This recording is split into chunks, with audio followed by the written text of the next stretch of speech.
Welcome back to the second episode of Coffee and Comms. I'm Justin Graney with North Carolina Emergency Management. I'm joined once again with the comms guru of North Carolina, our communications branch manager, Greg Hauser. Greg, welcome back. Chief Graney, it's good to be here. It's been a while. It has been a while. Back and ready to get back into it. Not that anything's been going on in the time since our first episode. We've had some hurdles that we had to jump, but all good. It's good to get back in the coffee business. So. Definitely. Only a hurricane, some wildfires, some winter storms, and everything in the middle, it seems like lately. But yeah, and I believe if viewers and listeners went back to our first edition, we did discuss a few things that came up, and it was pretty fascinating. I'll make sure I link that on this one too, because I think it's valuable for people to refresh themselves. Very much, but happy to be here, sir. Absolutely. So September is Preparedness Month, right?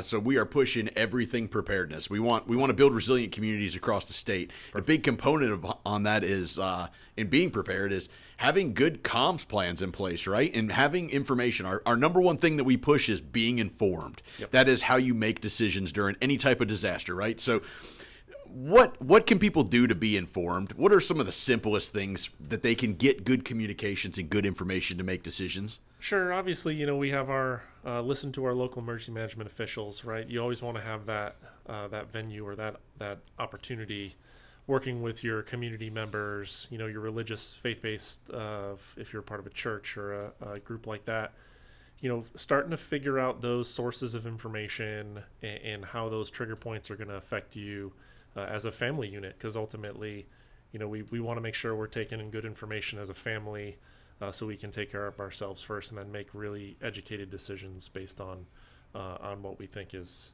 adequate at the time. Absolutely. So we've been hearing a lot about IPAWS and WIA, especially on the tail end of Helene, as people, kind of reflect on that tragedy and the state's worst disaster of all time.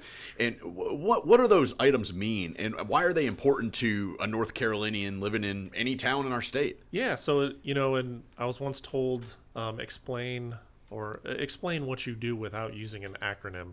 Right. So I think a lot of times it's overwhelming for our community to be just acronymed over, just like IPAWS and WIA and EAS and all the other things.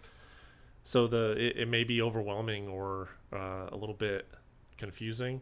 So I'll break it down as simple as I can. OK, so IPAWS is a fancy way of saying out there is a highway that is provided by the Federal Emergency Management Agency to allow us as emergency management organizations to send messages. Whatever that message could be is determined on the situation, and then the technology that rides down that IPAWS highway. And for those at home, IPAWS is the Integrated Public Alert and Warning System, and that is a FEMA program. So WIA, when we talk about WIA, or wireless emergency alerts, I know that everyone has had an experience. Either you're in a movie or you're in a restaurant, and all of a sudden everyone's phones start to go crazy, right? We all know that sound. 2 a.m. Yeah. It's like a real eerie sound of, flash flood warning or a tornado warning or, a missing child. So I think it's important that we understand how those get to us and understand the severity and the importance of those. So think of it as a wireless emergency alert travels down that highway. So here's the catch, right? During Helene, we experienced a lot of loss of infrastructure, a lot of loss of just normal communications. So I think we discussed it in the previous Coffee with Comms. It's if I don't have connectivity on my smart device, I get nervous, right? I get uncomfortable. So it's important that we have these conversations, these preparedness conversations within our family units to say, if we start being disconnected, how are we going to get information? How are we going to get these alerts? Because I know, like, the thought of not being connected to my family, honestly, is terrifying. It is. It's scary. And I think our advice, at least within the communications branches, it's have the conversation now. It is scary to talk about, but I think it's just like, stop, drop, and roll or exit drills in the home. If you ever, heaven forbid, you have a fire in your home, you have a plan for that. You talk about how you're going to get out and where you're going to meet. I think a similar conversation should be had about, losing that connectivity. But so the importance of these WIA, or wireless emergency alerts, the importance of those, right? So I think If you're receiving something that's making your phone go crazy, you have to consider it as being very important. So we teach the originators of these messages that you are going to send this message if there is a portion of the population that is in dire danger, i.e., their lives could be affected by what's happening. So we're not just sending general information on this thing. We're not saying, "Hey, get prepared, go to Ready NC." Yeah, That's no. not appropriate use of this. It is not, and there are rules for usage of Okay. wireless emergency alerts and iPause. So we want to make sure that the message is good. So that's training, right?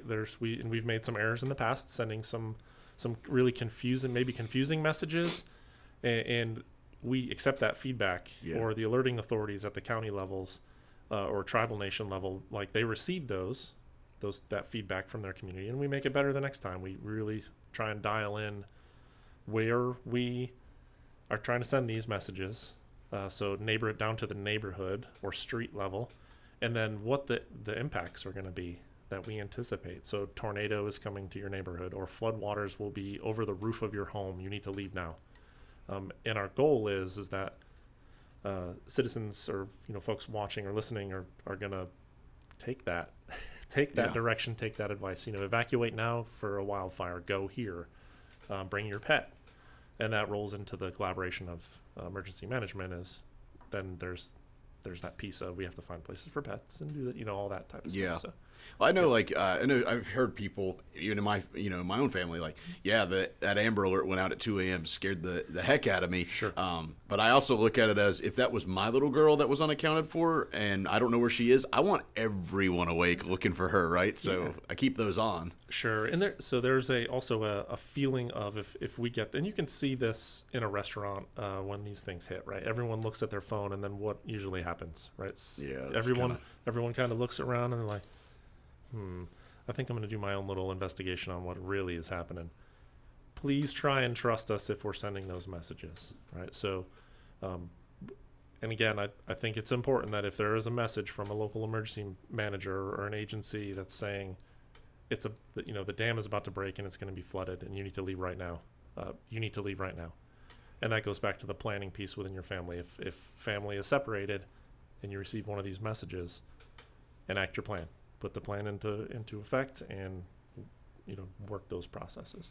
Yeah, and what are you out if something didn't happen or it happens 2 blocks away from you or whatever? You're still prepared. I mean, it's better to be prepared and have that plan enacted than waiting to see what happens and now you've waited too long. Yeah, totally. And there is a decision-making process, whether it's a local alerting authority sending these messages, whether it's North Carolina State Highway Patrol sending the Amber Alerts or the North Carolina Center for Missing Persons, or it's North Carolina Emergency Management sending to help out one of those local agencies that may not have the capability. So there is that layered approach, and there is planning that goes behind these messages. We want to make sure they're accessible by non-English speaking the community, and we want to make sure they reach everyone that could be potentially harmed. And again, that's the constant struggle for us is to match that technology, right? Technology is changing. It seems like every day, every day, right? So a lot of those planning processes have to be in place. How are we going to get to the next generation of folks that are expecting a certain means to notify them? Well, in a world, you talked about the changing technologies. I think in a world where we're seeing much more reliance on social media and other avenues to obtain information, which is good and bad. Sure. We also saw a tremendous amount of misinformation after multiple disasters of late. I think that, is it fair to say, not that I think that, is it fair for us to say that like iPause and WIA are probably some of the tried and true things that if you're getting this, there's a legitimate threat to your safety? Yes, I would. Yeah, I would definitely say that's true. Well, right? who can send them? I mean, like you talked about locals, State Highway Patrol, and North Carolina Emergency Management. Are there others that can send that, or is it just that group, or can anyone in government send them? How does that work? So there is a process. Great question, right? There's an application process. So the local alerting authority has to apply with FEMA. When that happens, they have to enter into a memorandum of understanding with FEMA. So it says, these are the rules of the road. This is what we agree to as a public alerting authority. And then this is what FEMA that this is what we agree to as far as sustaining the networks and integrating with our commercial wireless carriers, and that those other integrations and mobile signage, other types of things, right? So there is that process. The cool thing about it is at the state level, I am the state public alerting authority authorizer. So before it gets turned on, it has to pass through my office in the communications branch. So we go through, we make sure everything is dialed in as far as alerting capabilities, the software is correct, and the capability matches the software and the process that they have in place. So we provide template guidelines for local alerting authorities once they get authorized. Once they're good, we have a usage guideline as well from the State Interoperability Executive Committee, and that has template warnings or WIA messages, so it makes it really, really easy and speeds the process. I assume that, in that role where you're the one approving that stuff, I mean, that's a pretty big responsibility to make sure that the public is getting good information that is accurate, timely. Sure. Because if the wrong message, goes out, that can be, I mean, we've seen, Sure. different messages that, didn't have the desired effect throughout history, not here in North Carolina, but, Sure. It's important. Yeah, it's very important. And, I'll clarify, it's my responsibility to ensure that the local emergency management organization or whoever that local alerting authority is has the tools, the capabilities, and the knowledge to do that. So, I think it's not my responsibility to approve every message that gets sent, but it is my job to make sure at the lowest, at the street level, those folks have that capability. It's very, very attainable, and it is it's very useful, if you will. Absolutely. Yeah. Tell me though, like, I live in Youngsville, like I want to be informed. Sure. What is the easiest thing I can do to make sure that I'm getting these types of messages and protective action messages and emergency messages? Yeah, sure. So obviously, work with your local emergency management agency, right? There may have they may have an opt-in service. So I know I live in Durham, so it's Alert Durham, and it might be different in your community, but it is an opt-in system. So you may get a message that you can opt in for. It says, hey, the festival is coming up and these streets will be blocked. That is not a good use for a wireless emergency alert, but a great use for an opt-in service. Okay. Cruising the internet, something official from a .gov web address is usually is very useful and very reliant. So, Ready NC, or just getting into the lowest, and low is a bad word.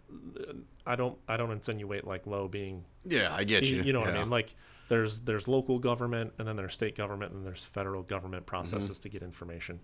I think if myself as a community member, I really want to down to the neighborhood level. So whether that's the local law enforcement that that constantly is in the area, and those relationships you form in neighborhood groups or faith-based communities, things like that, that's a really good way to start.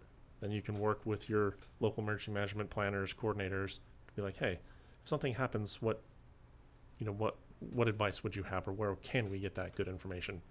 Because I agree with you, social media sometimes helps, but oftentimes is kind of, it's difficult to understand, and it's difficult to find something that you can make a decision based on.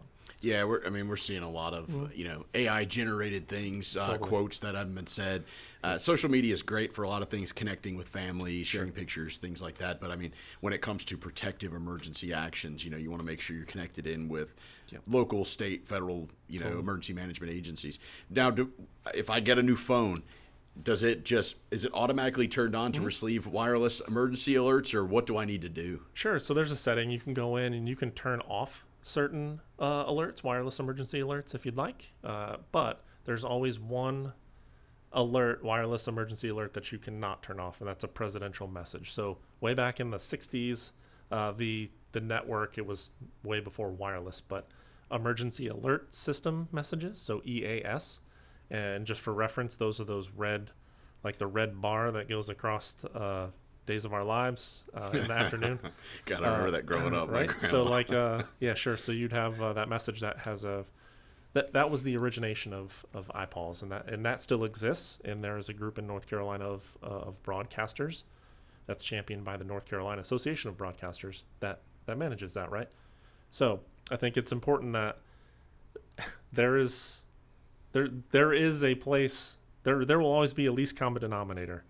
And the intent of all of these messages is so that the highest level of the federal government can always reach out to the local community level to broadcast a message.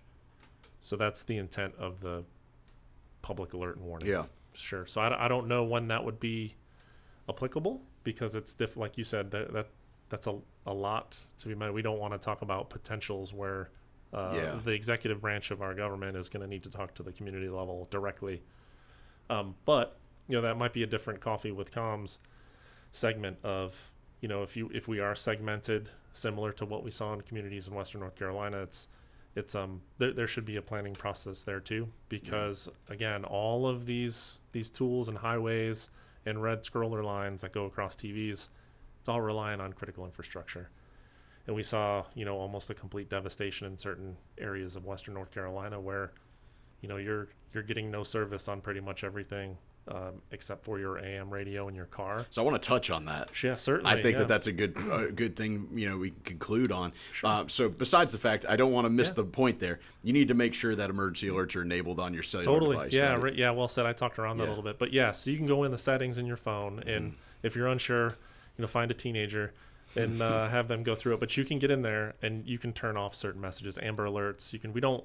We don't recommend you turn any alerts off, right? Because Absolutely. back to your previous discussion of, those missing children and folks that need help. So we recommend keeping them all on, but you can turn some off. You can turn some on. There's like a public messaging WIA that we're going to start to get into as technology evolves a little bit. And that's if you want to be a part of a testing process to make it a little bit more comfortable, common, rather than everyone just immediately becoming terrified. So those processes are forthcoming. So yeah, absolutely. So I want to touch on too. You talked about real quick the blackout essentially of communications infrastructure across our mountains during Helene, which was scary for everyone.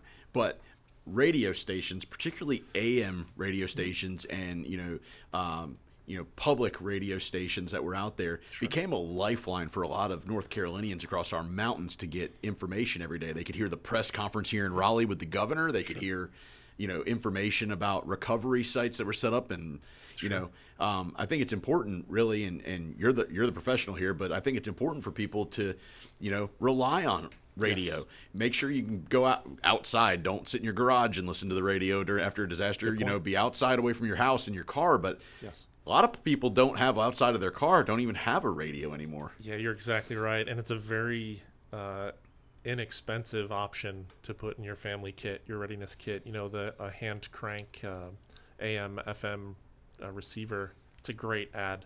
Very inexpensive and something that you can have just to get that immediate information. And I think preparedness and response wise within NCEM to these types of events, again, hurricanes, large wildfires, that has to be and is and will be in our preparedness process, our messaging, providing you through the external affairs group to say, hey, it's just a reminder, change the batteries in your AM FM radio, your handheld radio, just make sure it works, turn it on. And again, working with the North Carolina Association of Broadcasters to say, hey, you may get a phone call from a local emergency management coordinator to say, I need to come down to the station and get on the microphone similar to what we're doing so I can talk to the citizen base and work that into our plans, right? To say, everyone needs to turn to, 99.7 or whatever that is in your community, to say this is where we're going to go for information. Or, 11:10 a.m. If you're in the Charlotte area, we're going to go to 11:10 a.m. and that's where you're going to get your information. So just people are resilient, people are creative, especially during tough times. So we saw that especially in North Carolina, especially in Western North Carolina. So, and I think we should anticipate as a state, the central region and the eastern region, we should expect to be in that situation. We don't want it to happen, right? But our function, first responder communications, that's our planning factor now, is to say, put where are all of the important radio stations and over-the-air TV transmitters, because that has to be a part of our rollout plan to say, protect these. If we need to sandbag something, my recommendation is going to be those critical infrastructure locations. Awesome. So there's plans for that too, to help that community stay on the air, make sure they're fueled, make sure they're accessed. We had one person working out of the state EOC who did a fantastic job. His job was access and fuel to those AM transmitters. So, an often unseen part of that story is there was one person here doing everything they could to find bulldozers, teams to get up there, and then in turn getting fuel to those sites. What an important job there, because that was the communications pathway. Period. Mm-hmm. There was nothing else. Like, radio was the lifeline there, and I think it's we often forget about radio. You got Sirius XM and you got your iPod on your phone and all that. I think it's it's nostalgic, and people are more in tune to what's going on their smart device. But I recommend. I mean, I might get in a little trouble for this, but go for a couple hours without your smart device. Just practice with your family. Put your phones in a basket and set it aside. Try an hour. If you can get past an hour, try for 2 hours. If you can get to 8 hours, it's going to give you a better opportunity to remain calm when the lights go out and your cell phone doesn't work. Yeah. Right. You may be able to use the flashlight on your cell phone, but if there's no power, we can't be reliant totally on that box. Absolutely. Well, I think that's it for Coffee and Comms here on episode number 2. I look forward to doing additional ones and not waiting a year to do them again. Understand. So, yeah. But Greg Hauser, once again, he is our communications branch manager here at North Carolina Emergency Management. I'm Justin, and make sure you're getting ready. It's September. We are still in the height of hurricane season. You need to be going to readync.gov and making sure that you're preparing your home disaster kit. We need resilient communities and resilient households to make sure that we are ready for whatever comes our way here in the state. Thanks. Thanks, Sean.